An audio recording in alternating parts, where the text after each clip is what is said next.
Hello, everyone's Forest Focus. Nottingham Forest are beaten 3-1 by Fulham in Portugal. We'll discuss that game in full, but the big news, which is broken just before we came on air to join you tonight, is that David Ornstein reports Morgan Gibbs-White is poised to stay at Forest, says they're in talks over a new contract after all that interest from Spurs. So we'll discuss that in depth, obviously, at the start, and we'll do a little bit of transfer news as well, probably after the game to finish matters off. Joining me this evening, Paul Morley. How are you, Paul? I'm good, yeah. Glad to be talking to you about football on a Saturday night rather than being in a nightclub. It kept me out of trouble, so yeah, all good. Good. Chris Aylmer, how are you? Good, yeah. No, I'm surprised Paul's still bopping away in the nightclubs. Fair play to him. I'm more of a bar man with a bit of a dance floor myself. No, I'm good. I'm really happy with that second half performance. I'm sure we'll get into the game, and then obviously, in typical Forest fashion, in the 90th minute, the news drops about Morgan Gibbs-White. So yeah, we'll talk about it all, I'm sure. I know.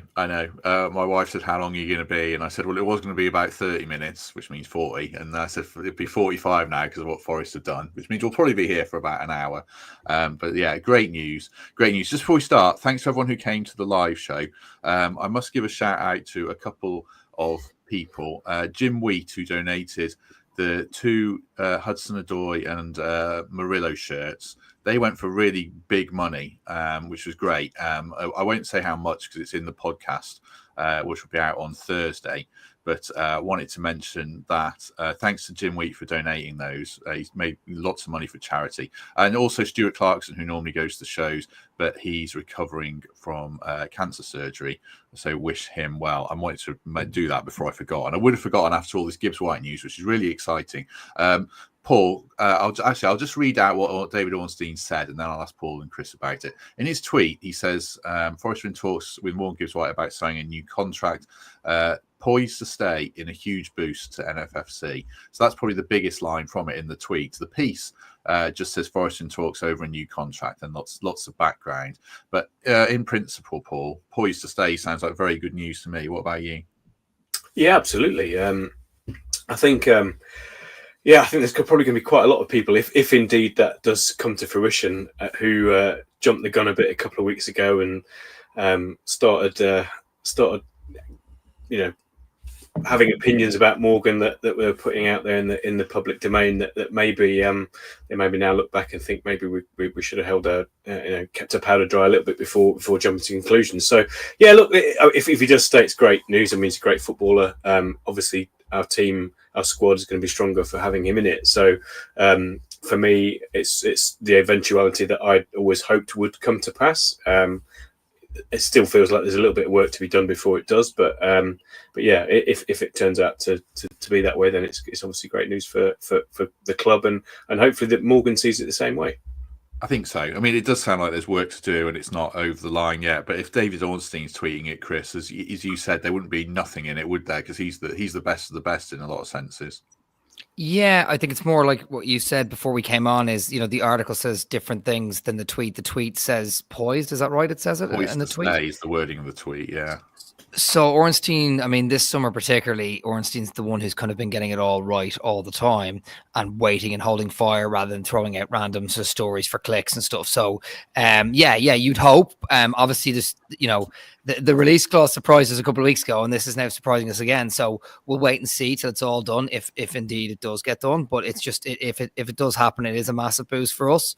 It's just, as Paul said, look, I think people are entitled to be upset at the manner in which things happened a couple of weeks ago, but we don't know the stuff behind the scenes. And I think, I spent, a whole day talking to my friend today, who's a Forest fan, about going back and forth about the Gibbs-White saga. I've with what's happened with Roy Keane in the past in the World Cup in Saipan 20 odd years ago, or even Van Hooijdonk before that, I always sort of hold my tongue a little bit nowadays because more stuff comes out afterwards and you can see sort of both sides. But look, it would be massive if it did work out for us. It would be massive if Gibbs-White did stay, but we'll just have to wait and see. But Ornstein's a good source, and if he's tweeted that, hopefully it means we're closer to it happening than not, 500 people with us in 5 minutes at 10 o'clock on a Saturday night is lovely. So do us a favour and hit like you haven't already. Really appreciate that. I mean, we can only talk about what we can see in a sense, Paul, and what we've seen from him when he's played for us. I mean, he's turned out for a start, which Johan Vista looks like he's going on strike at Brentford. Alexander Isak seems to be manufacturing more injuries than minutes on the pitch at Newcastle. So Morgan has turned out. He didn't play well at Chesterfield, but I thought he did play well tonight. It looked like he was putting a shift in. So I don't know if this is related, but like I say, we can only comment on what we've seen. And he's carried himself with professionalism in what we've seen in front of us, hasn't he?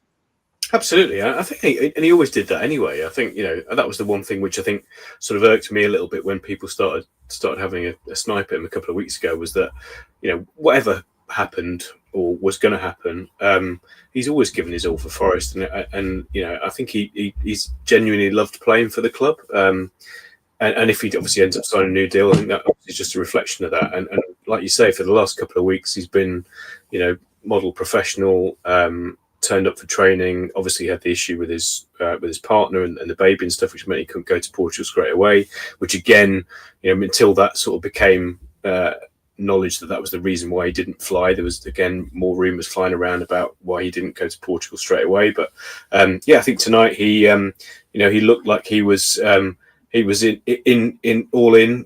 He showed some nice touches, but more than anything else, he was working hard off the ball, doing all the things that we know that Morgan can do when he's got the bit between his teeth and he's fighting every sort of sinew he's got for the team. So like you say, I think if he stays, it's going to be a great outcome, and everything we've seen from him compared to, like you say, one or two of the others out there who obviously are trying to manufacture moves. He's not done that. Even if he does end up going away, and it sounds like he's not going to, thankfully. But even if he did, then I think we can be, we can see in the last couple of weeks he's proved himself to be a solid guy, a good professional, and someone that clearly we obviously are wanting to strive to hold on to. James says about the Ribena going down well tonight, Chris. Is that what are you drinking? You drinking red? It's a big glass of red wine. Yeah, it's Saturday night. How big? I'm entitled to have some red wine. It's it's a big glass of red wine. But yeah. What are you on, Paul? What have you got? I've got G&T tonight. It's a bit warm for red wine. I like red wine as much as the next man, and very arguably more than anybody. But when it's a bit warm, I sort of tend to look for something that's got some ice cubes in it. So yeah, I'm on the G&T at the moment. Absolutely magnificent, Morley-esque Saturday night drink. I love it. I'm glad to hear it. I'm drinking water for what it's worth, probably because I'm hosting and try and steer the ship. It goes without saying, Chris, but this has huge ramifications again if he stays on our recruitment, doesn't it? Because we've got 10 out of our 11 sorted. We'll talk about Igor Jesus, about whether we've got 11 out of 11 sorted after tonight. But to not have to find a more Gibbs-White replacement potentially is absolutely massive, isn't it? It is absolutely massive. I think, obviously, the last time I came on here, I think Elanga had just gone, and then 2 days later I was on holiday, and I almost had a nervous breakdown when I saw the release clause surprise that everyone else did, right? So you're then thinking we have to fill that winger gap. We already thought we needed backup wingers anyway. We knew Sosa was going out, and then to lose Gibbs-White, it was just a bit of a dagger to the heart. And then you're sort of asking yourself, why have we sold Elanga when the club knew there was a release clause and this could potentially happen? But anyway, look, yes, if Gibbs-White does stay, it is massive boost for recruitment, and not just because he plays in that 10, because he can drop deep and he's a very creative player.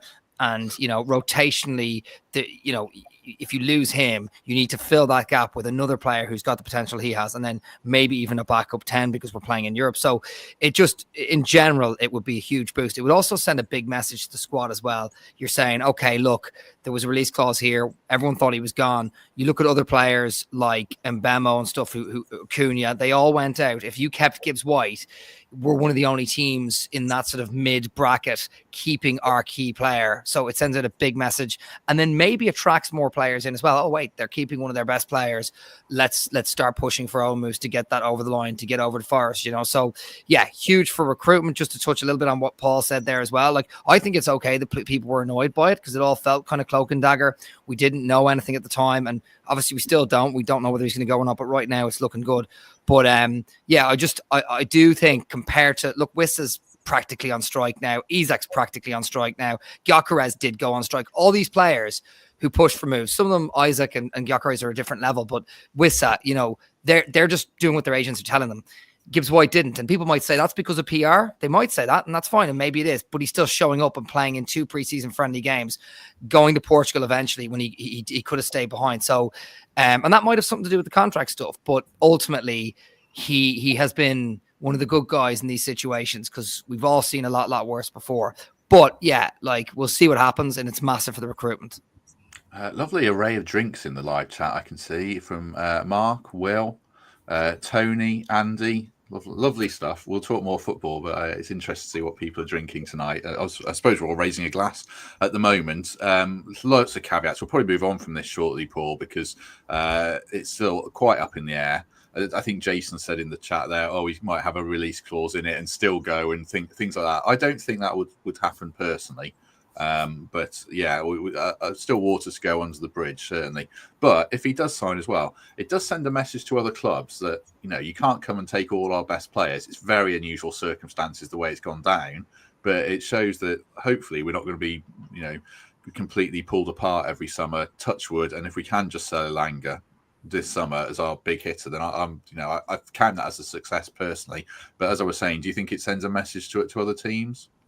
Yeah, well, hopefully so. I mean, Marinakis is not the sort of guy to be bullied, is he? And I think we all know that. And I think that's why we were all taken aback, I think, a little bit by the situation that that came about a couple of weeks ago. As Chris said, the day after the Elanga sale, Gibbs-White's got this release clause that suddenly gets triggered, and we're all thinking, hang on a second, this doesn't sort of quite chime with the ambitious sort of persona of the owner and wanting to kick on and stuff. So I think, yeah, you're right. It sends a message.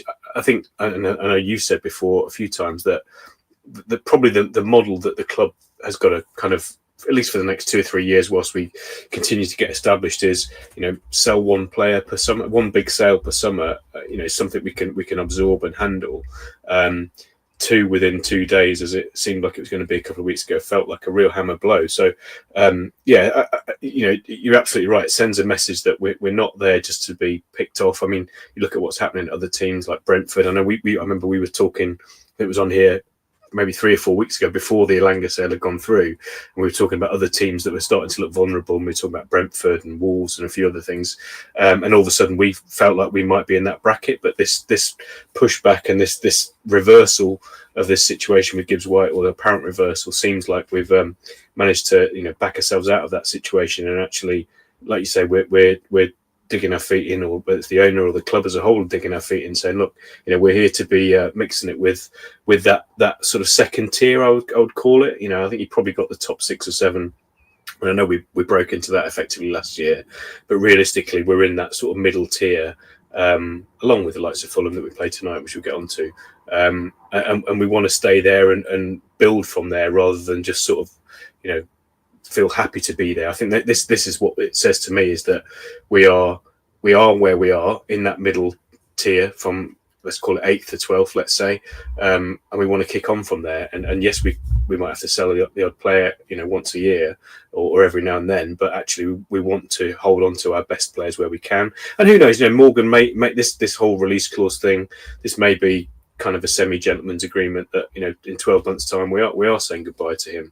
But if that means we don't have to say goodbye to Milenkovic, Murillo, Hudson-Odoi, etc. in 12 months' time, then that's, I think, it's probably something we can all reconcile with.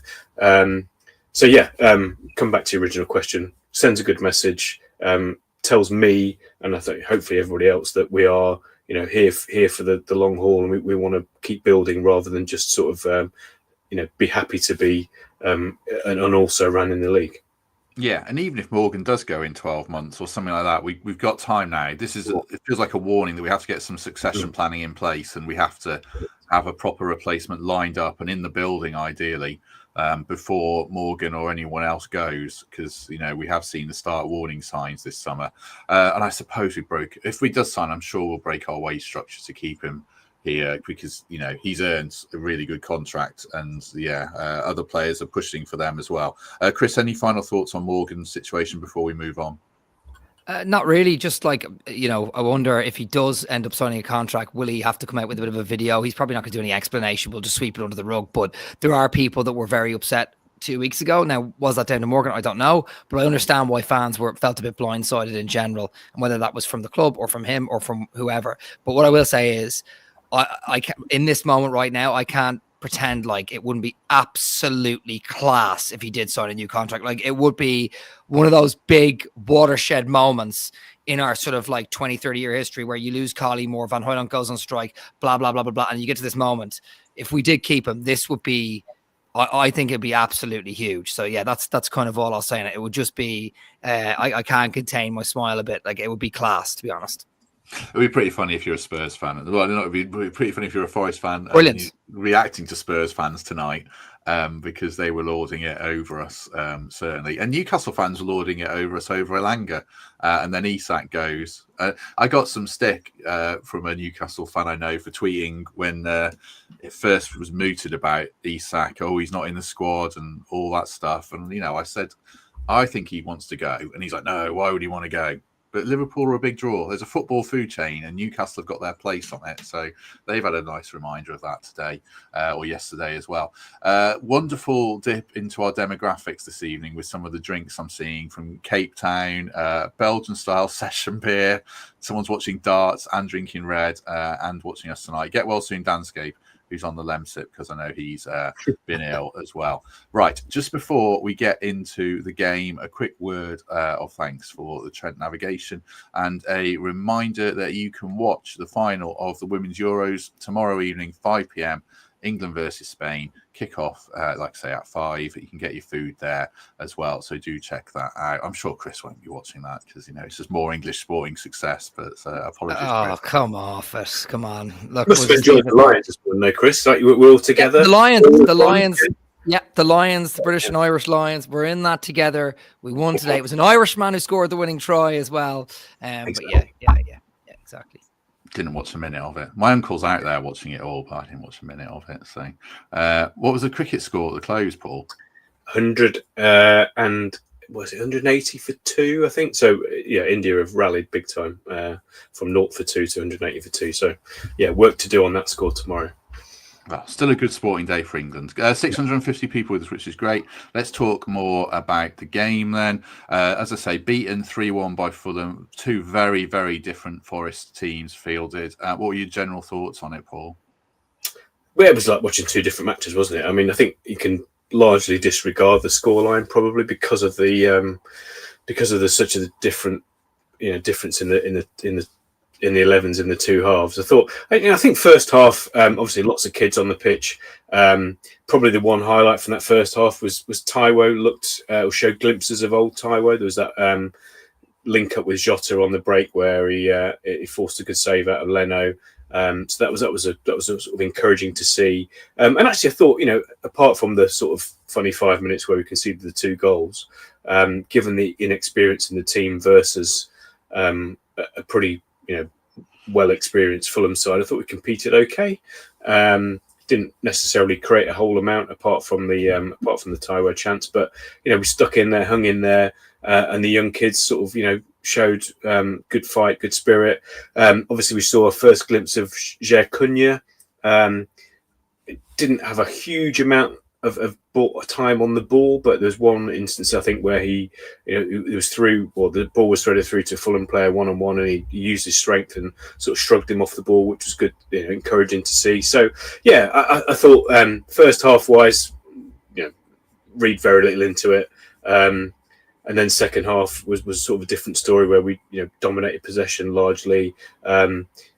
Weren't a huge threat until we scored, or until the minute before we scored when Morgan had that chance. But second half was much better, and it was obviously much more representative of the team that we're likely to see when we come up against Brentford. And I'm sure we'll come on to a few players like Sangare, for example, and people commenting about him in the chat about how sharp he looked, and I concur with that. So yeah, all in all, good exercise. Like I say, disregard the scoreline, but some promising things, particularly second half, to take forward.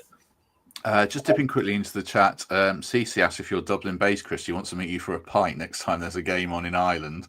Yeah. So yeah, Oh yeah, no, I am Dublin based, and yeah, we might be doing a few more points watching some of the games in the local place. As a manager of one of the pubs around the corner from me here, who's a Forest fan, and he recognised me from Forest Focus, and we're going to potentially have some people meet up. So yeah, CC, reach out to Forest all over on X or Instagram, and maybe we'll meet up. My cousin, we'll get some people, create a big Forest rally here for the new season. So yeah, drop us a message. Lord Sweet Cheeks. Great name.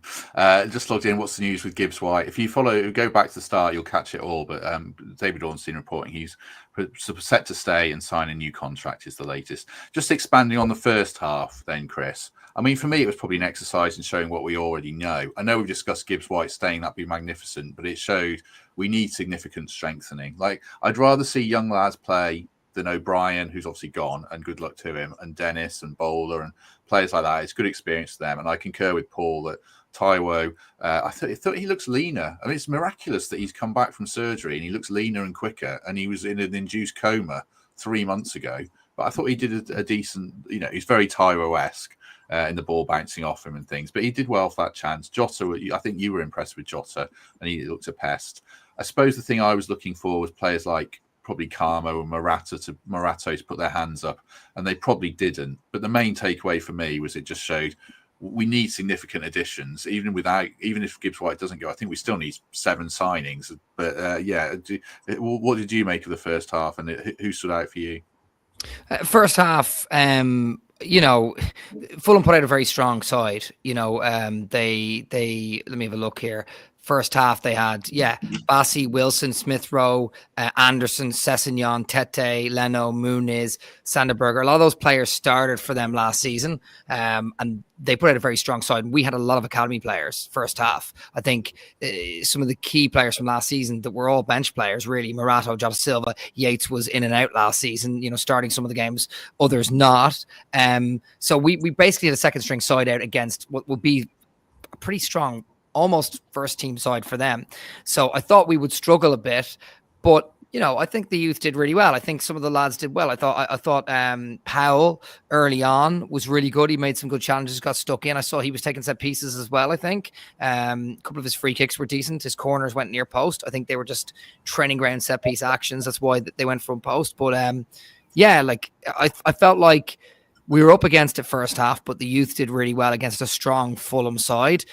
The thing you said to me about the depth was kind of what concerned me, because second half, Iwobi, Traore, Lukic, Castagna, like Harrison Reed, some of these experienced players come in for Fulham, and that's like a switch around from their first half team, which was already strong.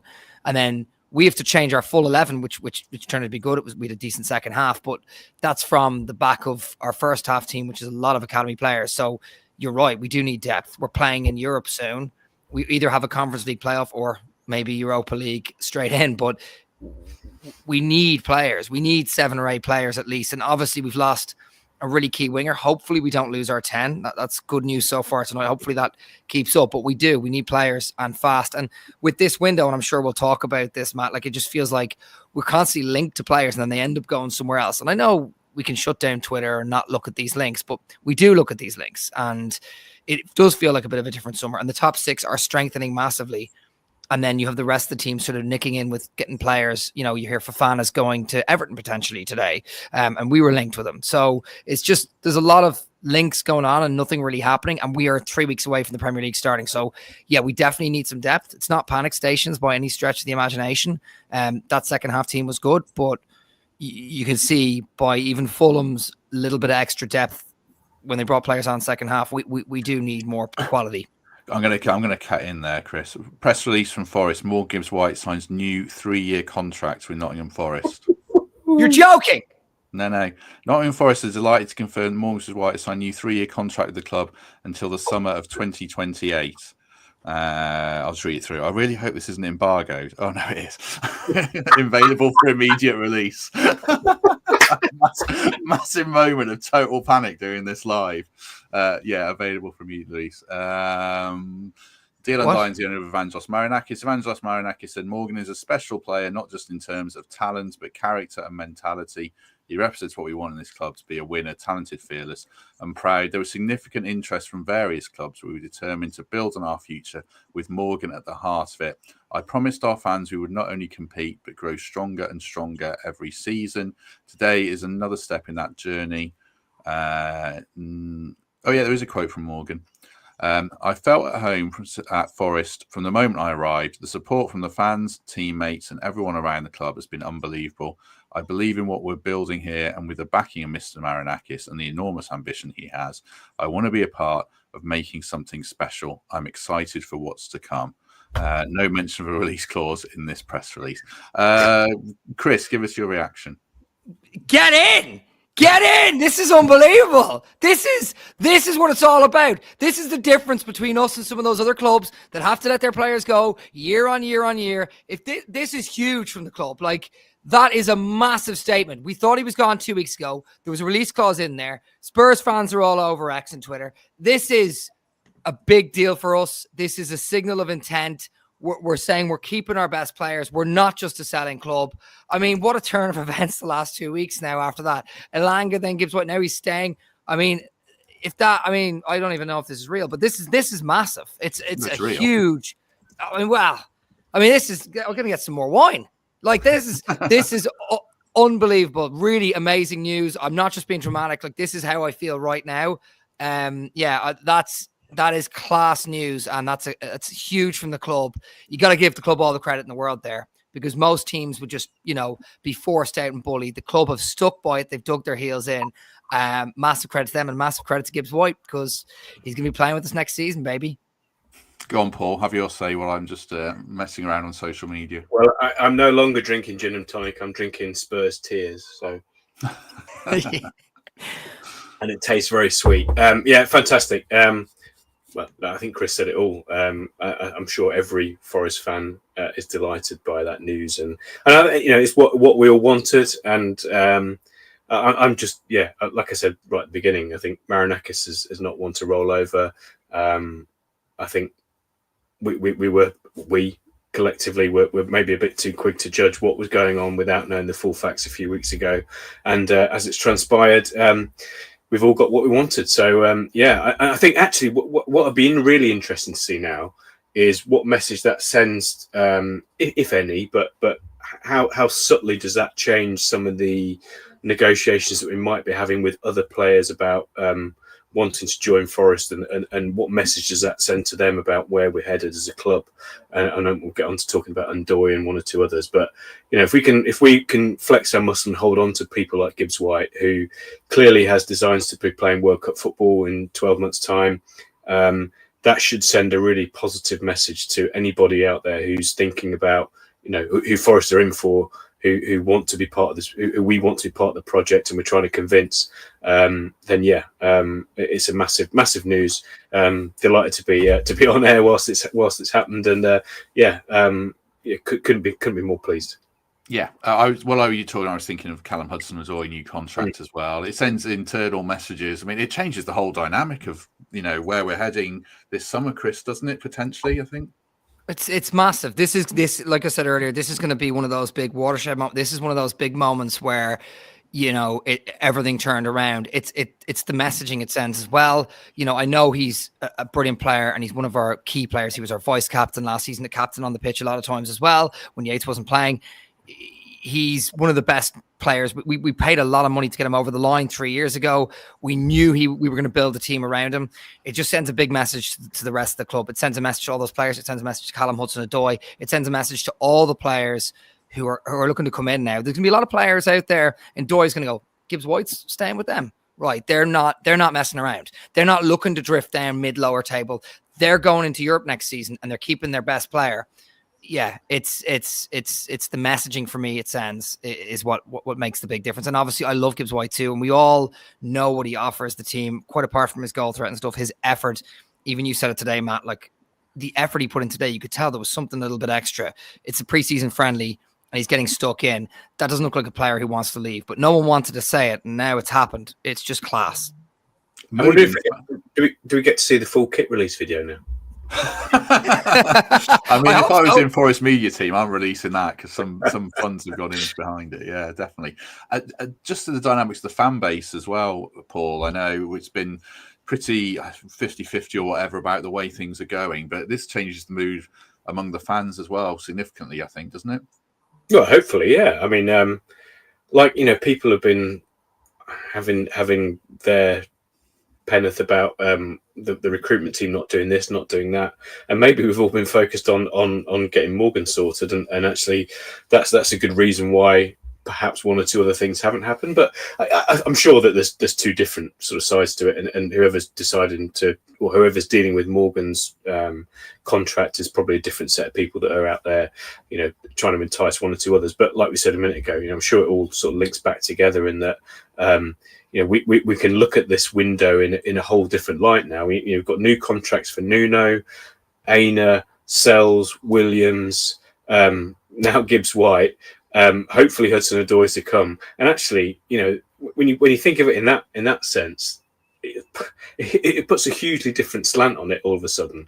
And if we can, I mean, I've always thought about this pre-season, and I've always had this Fiorentina game, which is in 11 days' time, sort of earmarked as the point where if we can get one or two through the door by then, that's probably the point in pre-season where we start to shift from doing this, one team plays one half, one team plays another half, and that's the point in which a couple of weeks before the season, we start to see 70, 80 minutes of Nuno's proper team on the pitch. And if we can get one or two through the door before then to add to now this team that we've now secured, or the squad that we've now secured, of which Gibbs-White's a huge part of, then I think everybody will suddenly feel so much more optimistic going into that game against Brentford on the 17th of August, thinking actually, this is not going to be a season where we regress. This can be a season where we maintain what we did last year, and who knows, maybe even kick on even further.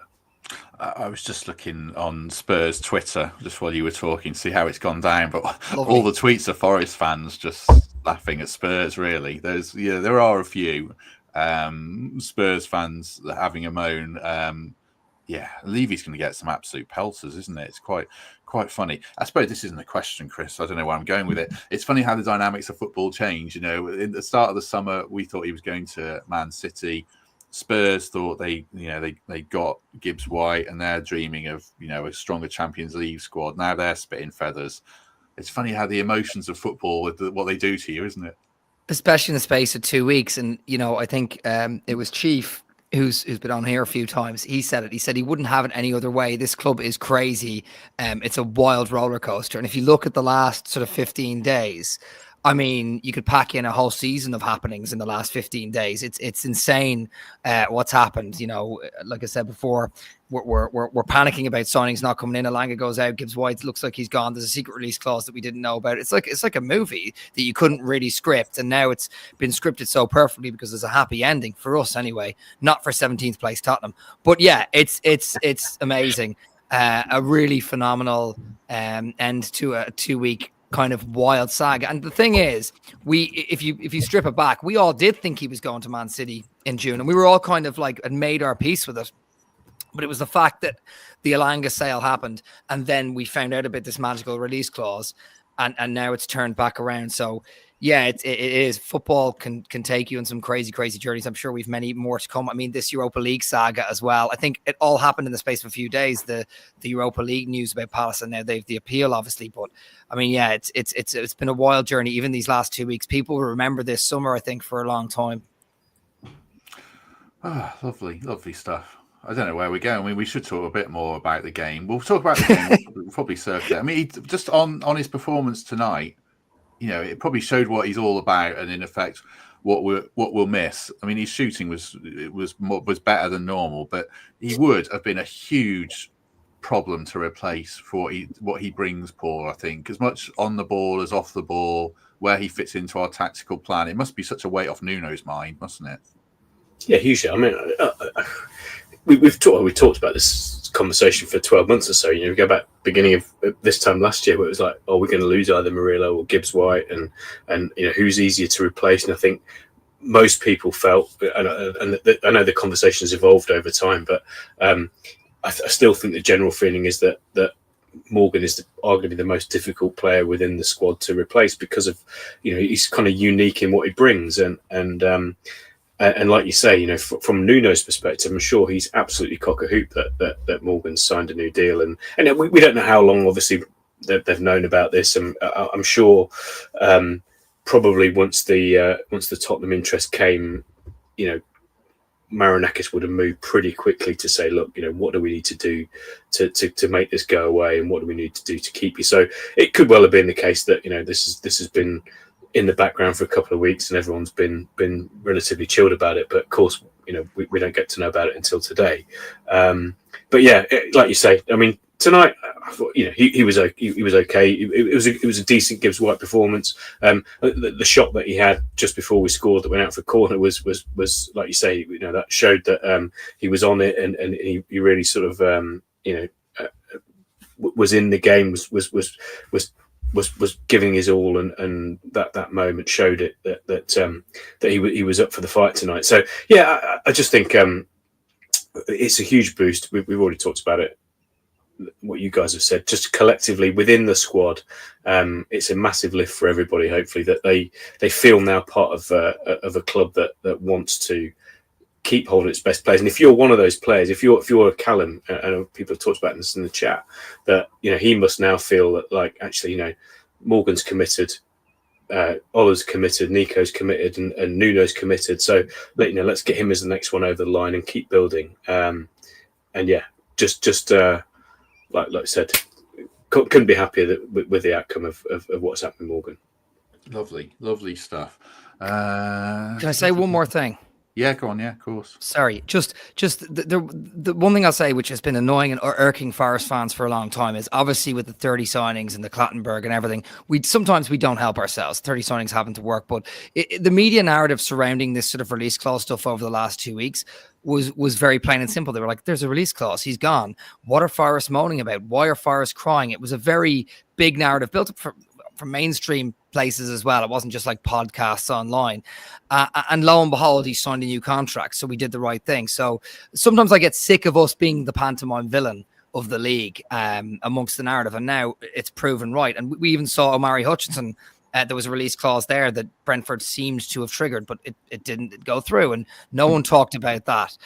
So I love the flip reverse now of the narrative, because they're going to go, well, actually, Forest did the right thing, digging their heels in, and they got their best player to sign a new contract, Thank you very much to Jason for gifting 5 memberships. Really good of you, Jason. We'll take a word for, just quickly before we carry on, for Nottingham Window Company, sponsors of this every post-match show, although we haven't really talked about the game yet. We'll probably touch on it a little bit more before we go. If you're looking for new windows or doors, do check out them. Link is in the description, and appreciate their support very much as ever. I've asked if any of the others want to come on, so might circle back to Gibbs-White. I mean, Greg's probably going to gloat or something like that, so we might circle back. Second, let's go talk a bit about a couple of other players before we come back to it. Sangare tonight, Paul. I would have thought he really stood out again, and I think he could be, if this is him at this consistent level of performance, I mean, he could be huge for us. I know it's only pre-season, but you talk about lean and sharp. I feel like he's made some good strides there, hasn't he? Yeah, absolutely. I was a little bit not reserved about him. I obviously watched the last couple of games, and I thought he's done okay. And without sort of the risk of sounding too Roy Keane, he's kind of done his job in the last couple of games, which I guess is what he's there to do. But tonight he definitely looked. There was a number of sort of 50-50 battles against, not against Chesterfield, not against I don't know, the Monaco players. I don't know too much about them, but against seasoned Premier League players tonight that he was up against, where he was in a physical battle, and he 8-9 times out of 10 won that physical battle and looked good on the ball, looked composed. His positional play was really good, and yeah, like you say, if that's the real him, what we saw tonight for 45 minutes, if he can kick on and build on from that, and if he can just stay injury clear for 3, 4, 5 months. And keep getting stronger and stronger, then maybe we've actually going to see the real Sangare that we all thought we were getting, 2 years ago, and that could be a massive, fillip to the team and a real key cog in the way that we go about the season. Greg Mitchell, first question: how sober are you? Before I let you speak, I knew you were going to be worried about something like that. I'm going to be more sober than Temp. Look what Temps has got, like real lighting and everything. He's probably there at the signing, knowing him. How are you, Michael Temple? feeling good, mate. It's feeling appropriate background for news of this scale. Didn't see it coming. Thought he would be on his way. Never imagined that it's the deal that we get done. But I think it makes us such a stronger football team for the next couple of years at least. You're a bit quiet, Temps. You might need to, I don't know, go indoors. You've got earbuds on. You might need to take those out. Greg, tell us how you feel about it. It's do you know what? As soon as it broke from Ornstein, I thought, I hope it just happens quick, like on Monday or Tuesday or something. Not like within 5 minutes. It was just incredible. I've been going back through some of my Spurs mates' Facebooks and just checking what they were putting a couple of weeks ago. So you've been checking what you've been putting in WhatsApp groups? No, checking what they've been putting. I haven't said anything against Gibbs-White or his loyalty or make him captain for me. That's what I say. This goes back to the live show last night where I lost track of what you were even saying because it was a bit chaotic. But yeah, it is massive news though, Greg. Isn't it? It sets up now the players that are thinking of signing, the ones who aren't quite sure, like where we're going to be next season, or if I sign there and they've lost Elanga and Gibbs-White's going, and you never know what. Now we're saying no, we're still building. You know, Elanga's gone, and it's a shame he's gone, but he wanted the move, and we've got good money. We've kept the core of our team now. He's fantastic, and we've just got to make those 2 or 3 big Premier League name signings now, which I'm certain we will. Everything's switched tonight. The positivity's back. Everything I like's back. I'd like to hear what like Mark's thinking of the whole situation, if he's perking up a little bit or as a percentage, yeah, but he's still at like 30% positive. I don't know. We'll get him on. Let's try you again, Temp, see if we can hear from you if you want to add to your thoughts. You are on Monday, so don't use up all your good stuff. I think it's, as Greg said, it's just, sometimes football feels fickle for the wrong reasons when your club's on the wrong side of it. And I've seen pictures of people who'd pre-ordered Morgan Gibbs-White shirts and been really broken about what was likely to happen. And now it's gone the other way, and Spurs the butt of it again. Just feels like after so many seasons of seeing our better players cherry-picked, here's that rare thing when a club on the up is able to keep hold of a talismanic player who's been such a big part of avoiding relegation and getting us to where we are. Yeah, so football feels really, really sweet tonight. It's not to say we won't have challenges. There'll be suitors for other players too. But yeah, let's just bask in this for the time being. He's going to be with us for at least 2 more years. You'd think as the centrepiece of this side, and we're going to be far, far stronger for that. Is this the strangest transfer you can remember, Temps? I think maybe Dan put it in the comment. The guy's got a medical booked in and now he's signing a new contract for 3 years with his own club. I've never heard anything like it. Yeah, it's an odd one, right? And it just pipes of that sensationalism and the need to be the person that breaks something on Twitter. Nothing's happened. So the news of the last 15 days is nothing's actually happened. There's been nothing tangible and so much conjecture and the personal issue with that's delayed him from getting out to Portugal as well, and now all of a sudden this. But it's hard, isn't it, to find reliable sources and dependable journalism. When I saw that Ornstein tweet even half an hour ago, I thought this doesn't really sound like it's done yet. And then there's the big man with his arm around him on the pitch in Portugal. So football can turn so quickly. But yeah, what a saga. What's it been? 15 days of pretty much racing certainty that he's going to go to Spurs. And now here we are. So yeah, the financial power that Forest have at this moment of time is incredible. I thought a really interesting subtle line in the press release as well. It's not very often you declare that a player has become your top earner. And that's what we've said with that wording. But this is the right player to be our top earner. This will not destabilise the dressing room. This will not antagonise other players, would-be prospects, the fans. This is the guy that our team has been built around for the last 3 seasons. This is the guy our team needs to be built around to continue the progress, the style of play that we're on. So we're paying the right guy, the right money to stay at the right club. And I think everyone benefits from that. Is this peak Forest, Greg? I'd say club, aren't they? I can't. It's think more.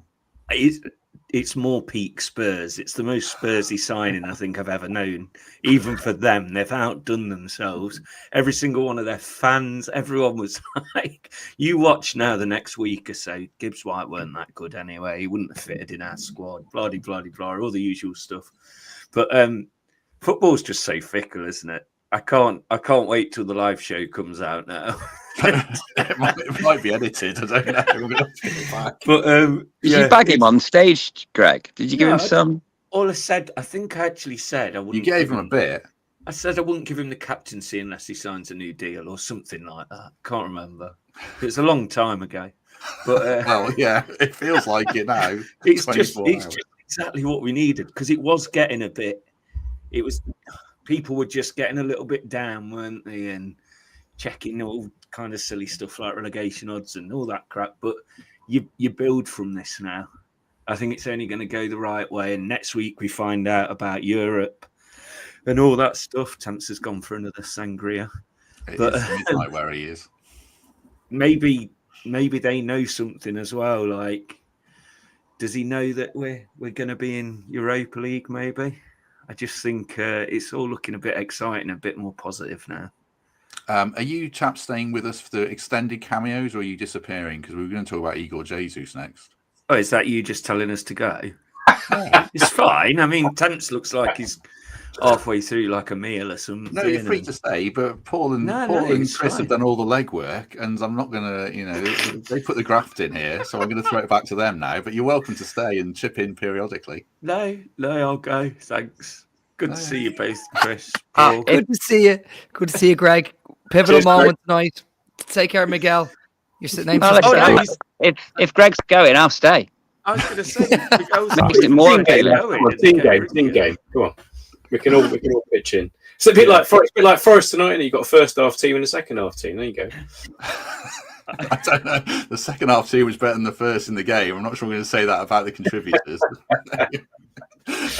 Stick around, fellas. But I will go back to Chris on Igor Jesus. Let's talk a bit about Igor Jesus. I mean, it was very promising signs from him tonight, wasn't it? Yeah, he was good. He had a lovely little flick into Wood, which I thought it might be a penalty. Actually, Wood looked like he had a shove in the back.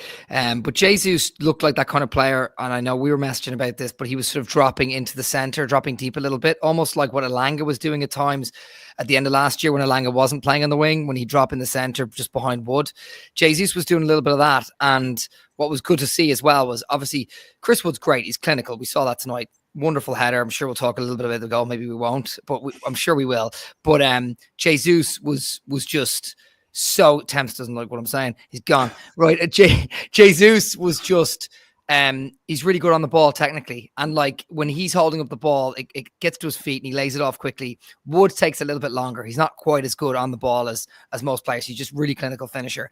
So to have that in your arsenal, a different kind of sort of striker or forward like Jesus is so good, and I really enjoyed watching him today. I know it's just a preseason friendly, but it was a hotly contested one, and I think Jesus he looked sharp. He even ran the channels a little bit at the back end of the game.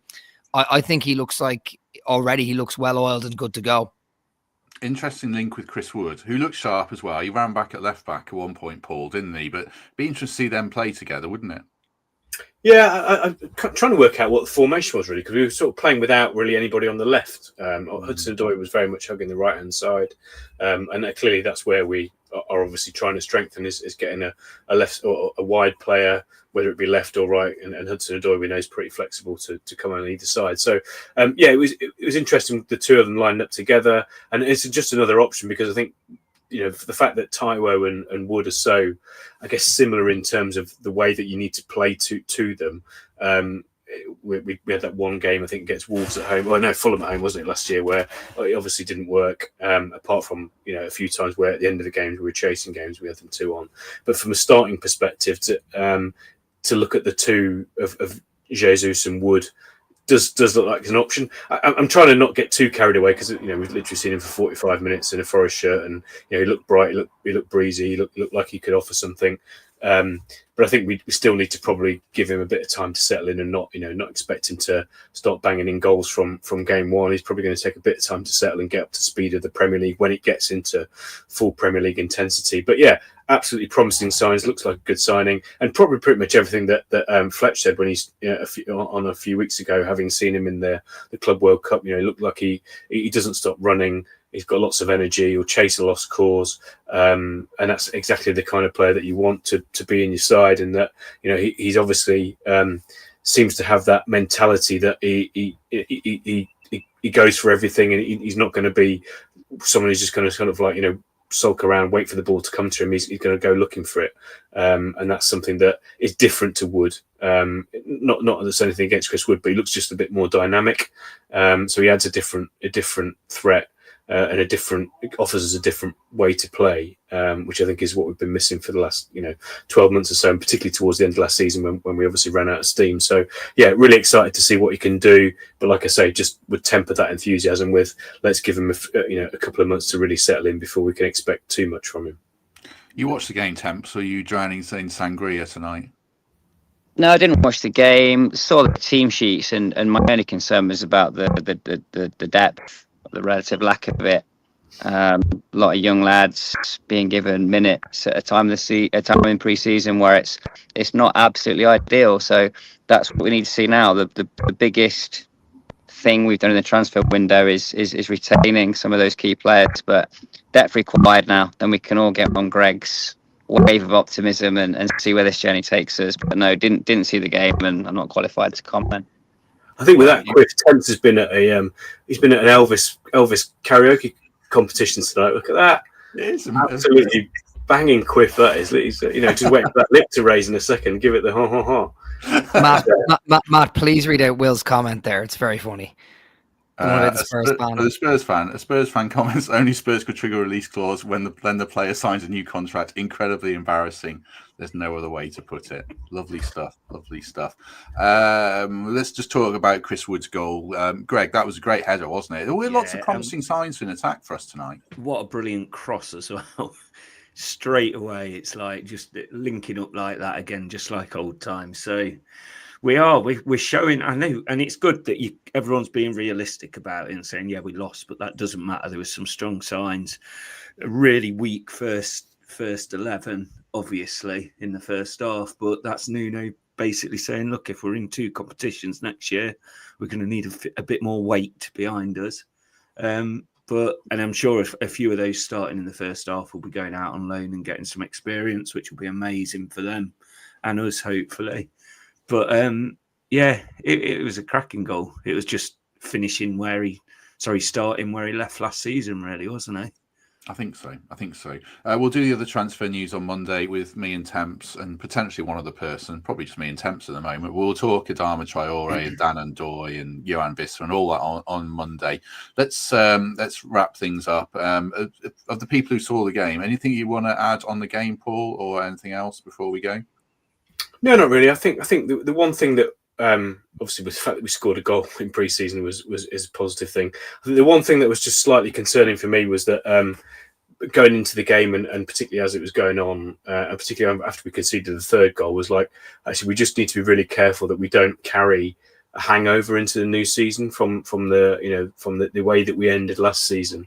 And it just felt, with everything that was going on around the club with the whole Gibbs-White thing, but as the lads have said, just the fact that we scored that goal, and I know it's really pretty much immaterial in the grand scheme of things, but just getting on the score sheet in that second half, and then obviously what's happened after the game with Gibbs-White, just feels like a massive psychological shift that's happened in the last couple of hours, and everybody's just looking at the next few weeks in such a much more positive light, which I think is a huge fillip for everybody concerned with Forest fans, and hopefully that filters down to the players as well.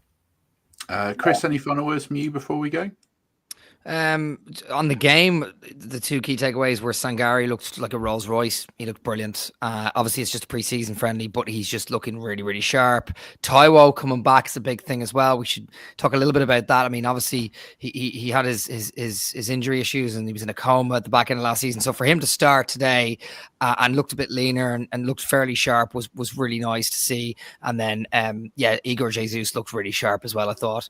And it was a hotly contested game. I don't think it was like a normal preseason game. Like Fulham were going in heavy, and they had a good squad out. So they're my only thoughts on the game. Other than that, Gibbs-White, like, there's nothing else to say other than it has been a crazy 14, 15 days. And for it to end like this, we've got to give the club a massive amount of credit, because it sends a strong message that we're here for a longer time than some of those other mid to lower table teams. We're here to compete again next year. And him signing the contract is just, it's a pivotal moment in the last sort of 20, 30 years for this club. Really, it is. Miguel Temps, it's Sunday where you are, so you better wrap things up before I go to Greg. Any final thoughts from you? Oh, just I'm off to dampen my hair down looking at the comments. It's the humidity, obviously. It's not my fault, nor my barber, nor my product, and I don't experience these conditions in Nottingham very often. All right. Temps is back on Monday with some football chat at least. Greg Mitchell, anything for you to wrap things up before we go? Do you know what? I'm looking round because I've got my Ryan Yates picture up there. I don't know what I did mortally with my Morgan Gibbs-White one, so I've got to dig that one out now.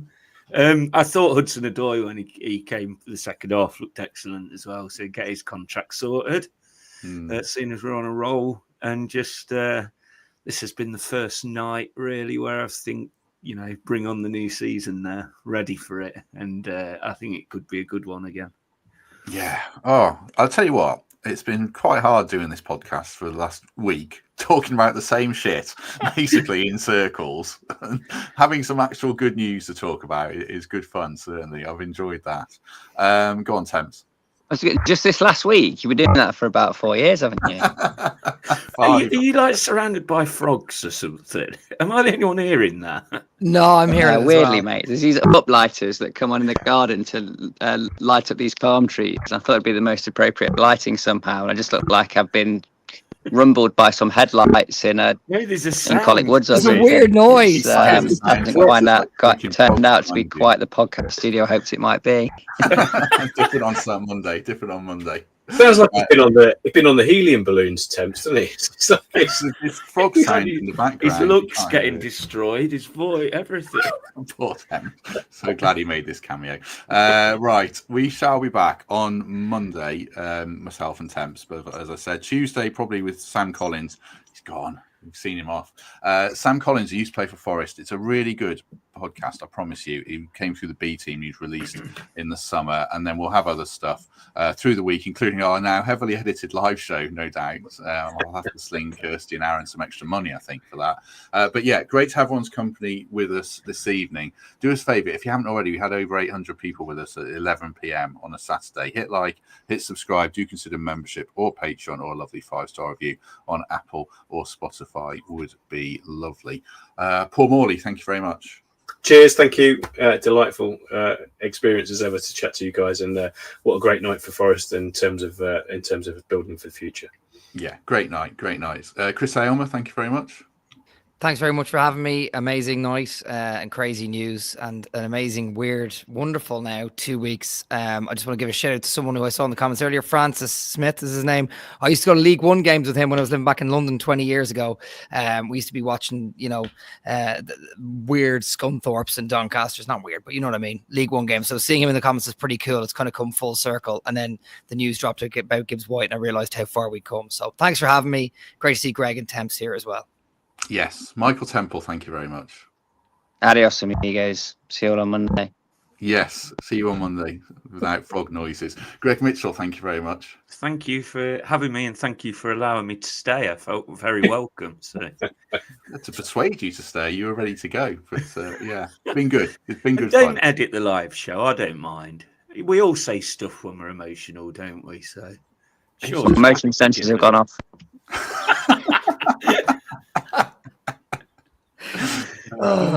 People who are listening, not watching, Temps has just blacked out the whole screen.